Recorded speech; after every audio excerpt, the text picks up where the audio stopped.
And now to our second major story. Emergency officials in Niger say torrential rains have destroyed hundreds of houses outside the capital, Niamey. According to Niger's government, the rains have killed at least 44 people in Niamey and other parts of the West African country since June. Director General of Civil Protection and Disasters, Colonel Abubakar Bako, said residents were forced to evacuate after several days of heavy downpours. Bako said the rains began on Saturday in the capital and surrounding areas.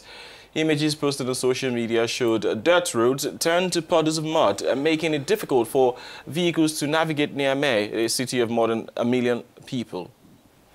These fears are without a doubt the concerns of the capital's residents. The Niamey authorities have been tasked with responding with putting rapid measures to take care of the situation. First aid is needed for the hundreds of displaced families. They need shelters and food. This is an emergency and therefore action must be taken quickly. Therefore, in order to better understand what is happening there with the authorities in managing this crisis, we are joined by Mayor of Niamey, Sidou Zataou Ali. Thank you for joining us, Mr. Ali. First, what is the balance of the extent of these floods in your capital? The current situation of the floods in Niamey is that 702 houses collapsed. That affects 657 households. That is what we recorded yesterday. It is a record that confines the neighborhoods from the beginning of the wintering until yesterday in Niamey. Is this the first time that Niamey is confronted by this kind of disaster? No, it has happened before, because what I have just given you is cumulation.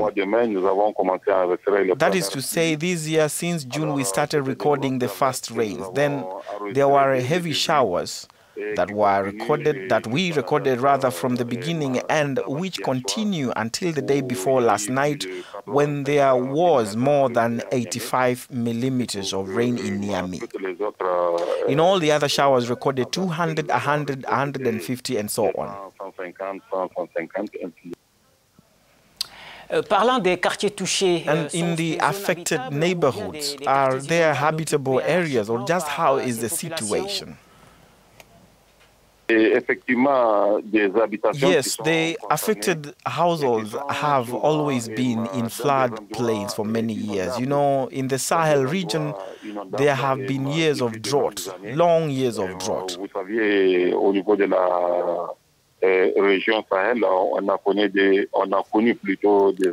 So, it made people occupy certain natural drainage passages. And that's now, with the resumption of this important rainfall that we are recording, the waters have resumed their normal course. People had blocked these water courses, and this has led to these disasters that we are currently recording.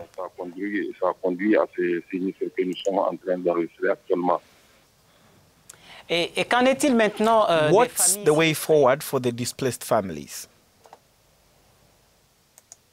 The government took charge of the situation as soon as it happened by bringing sufficient relief to the affected populations. The government has brought food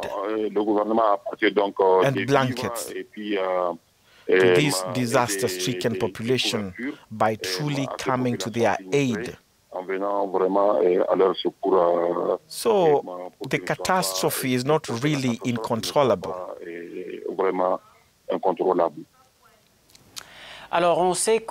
Apart from destroyed homes, there are always sanitary risks in these cases. What has been done to avoid outbreaks of waterborne diseases?